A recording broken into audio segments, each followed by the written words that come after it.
Halo semuanya, semoga dalam keadaan sehat selalu. Selamat siang Pak Made, selamat siang teman-teman. Saya Antonius Dukun Jati, NIM 175214062. Di sini saya akan mempresentasikan proposal skripsi yang berjudul Analisis Desain Sistem Lampu Tenaga Surya Hemat Energi untuk Penerangan Parkiran USD. Nah, di bab 1 itu ada pendahuluan. Nah, di pendahuluan itu berisi latar belakang.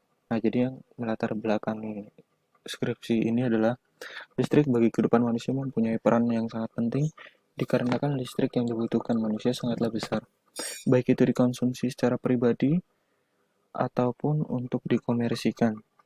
Sampai saat ini, listrik yang digunakan sangatlah bergantung pada PLN, perusahaan listrik negara. Kita ketahui sendiri bahwa PLN menggunakan bahan bakar fosil, yaitu batu bara. Batu bara merupakan fosil yang akan habis dalam jangka waktu tertentu dan juga dapat mengakibatkan rusaknya bumi akibat pernipasan lapisan ozon. Salah satu upaya yang dilakukan dengan menggunakan energi alternatif yaitu dengan memanfaatkan energi panas matahari. Panas matahari yang sangat melimpah dan mudah diperoleh.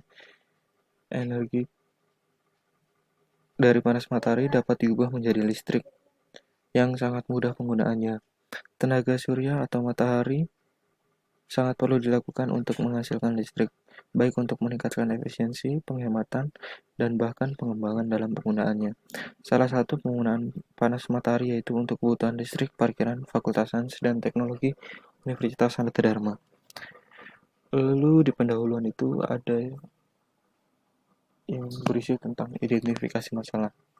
Nah, yang menjadi masalah pada penelitian ini adalah bagaimana merancang sistem lampu tenaga surya hemat energi untuk memenuhi kebutuhan listrik di parkiran Fakultas Sains dan Teknologi Universitas Sanata Dharma dengan memanfaatkan surya atau panas matahari sebagai sumber energi utama. Lalu selanjutnya di pendahuluan itu ada rumusan masalah. Nah,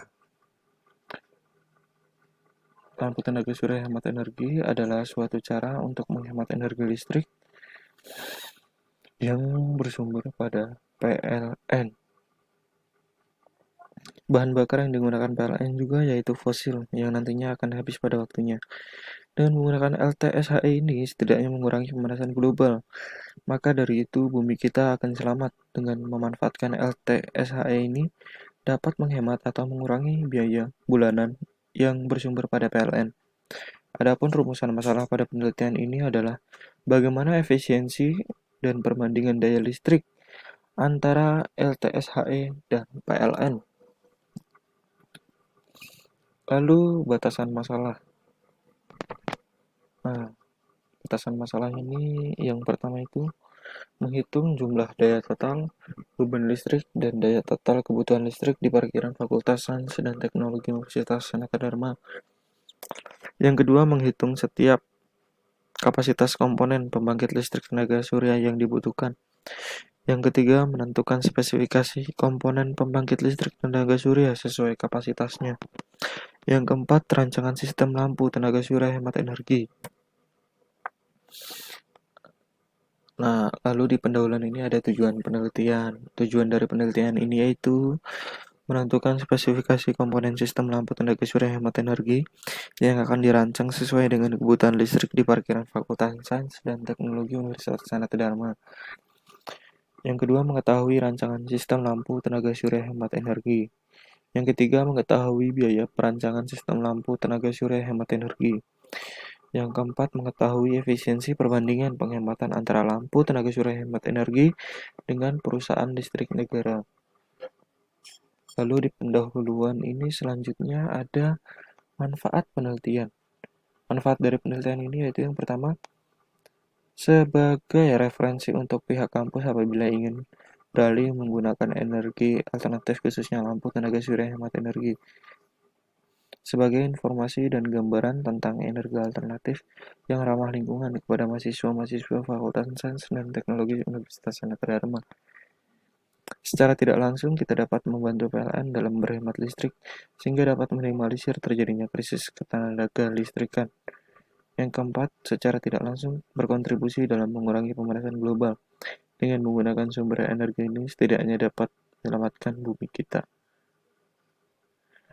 Nah, masuk ke bab 2 yaitu tinjauan pustaka. Tinjauan pustaka itu terdiri dari landasan teori. Nah, landasan teori ini sangat banyak sekali, sangat memakan banyak waktu. Jadi saya akan jelaskan intinya saja dan saya jelaskan secara singkat dan jelas.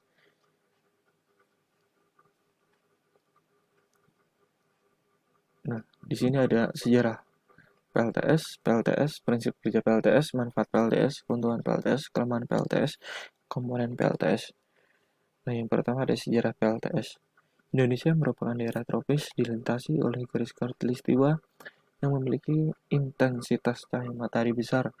Radiasi matahari yang diterima rata-rata sebesar 4,8 kWh per meter persegi per hari. PLTS. Nah, PLTS adalah salah satu pembangkit listrik yang sangat sederhana dan mudah dipasang di mana saja. Sehingga PLTS merupakan salah satu sarana untuk memenuhi kebutuhan masyarakat akan listrik yang sangat ramah lingkungan karena memanfaatkan sinar matahari. PLTS sering juga disebut fotovoltaik atau solar energi. Nah, biasanya cahaya matahari ini ke permukaan itu sebesar 12 jam per hari ya. Sangat lama makanya. Lalu selanjutnya ada prinsip kerja PLTS. Pada siang hari, modul surya menerima cahaya matahari yang kemudian diubah menjadi listrik melalui proses fotovoltaik. Listrik yang dihasilkan oleh modul dapat langsung disalurkan ke lampu ataupun disimpan di dalam baterai sebelum digunakan ke lampu. Pada malam hari, modul surya tidak menghasilkan listrik, beban sepenuhnya dijatuh oleh baterai. Demikian pula apabila hari mendung, di mana modul surya menghasilkan listrik lebih rendah dibandingkan pada saat matahari benderang. Modul surya dengan kapasitas tertentu dapat menghasilkan jumlah listrik yang berbeda-beda apabila ditempatkan pada daerah yang berlainan. Bisa dilihat pada gambar 2 prinsip kerja PLTS. Itu mencakup semua yang saya bicarakan tadi. Manfaat PLTS ini tidak jauh berbeda dengan yang di bab 1 sebelumnya. Karena tidak akan saya jelaskan lagi. Nah, di sini ada keuntungan dan kerugian PLTS. Keuntungannya yang pertama yaitu sumber energi yang dipakai tidak pernah habis dan sangat ramah lingkungan. Yang kedua dapat dipakai di mana saja, terutama di daerah yang belum terjangkau listrik PLN. Yang ketiga tidak memerlukan perawatan khusus sehingga bebas dari segala biaya perawatan. Yang keempat hemat karena tidak memerlukan bahan bakar. Yang kelima bersifat moduler, artinya kapasitas listrik yang dihasilkan dapat sesuai dengan kebutuhan. Yang keenam tanpa suara sehingga tidak mengganggu ketertiban umum. Yang ketujuh ramah lingkungan. Yang kedelapan pemasangan sangat mudah. Ada juga kerugian PLTS yang pertama memiliki ketergantungan pada cuaca. Saat mendung, kemampuan panel surya menangkap sinar matahari tentu akan berkurang. Akibatnya PLTS tidak bisa digunakan secara optimal karena saat mendung kemampuan PLTS menyimpan energi berkurang sekitar 30%. Yang kedua, rencana pembangunan PLTS ini dihadang sejumlah masalah. Masalah utama adalah besarnya biaya pembangun pembangkit ini, yaitu mencapai 11 miliar per megawatt. Nah, lalu ada komponen penting LTSHE ya. Yang gambar 3 itu panel surya, gambar 4 itu baterai. Nah, gambar 5 itu SCC, Maximum Power Point Tracker. Ini biasa digunakan untuk mengatur arus. Lalu ada SCC Pulse Width Modulation. Sama ya. Ini biasanya juga yang gambaran 6 ini untuk mengatur arus. Nah, lanjutan. Nah, dalam grafik yang gambar 7 itu menunjukkan grafik besar radiasi harian matahari yang mengenai bumi. Jadi pukul 12 dan pukul 13 itu radiasi matahari yang sangat tinggi sekitar 3 lebih.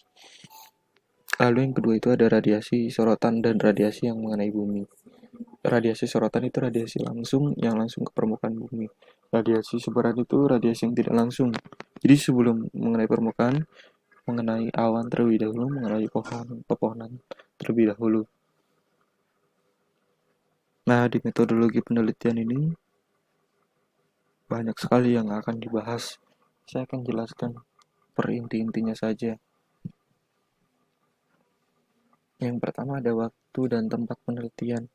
Penelitian dilakukan di Laboratorium Mekanika Fluida, Lab Teknik Mesin Universitas Sanata Dharma, dan Pakiran USD.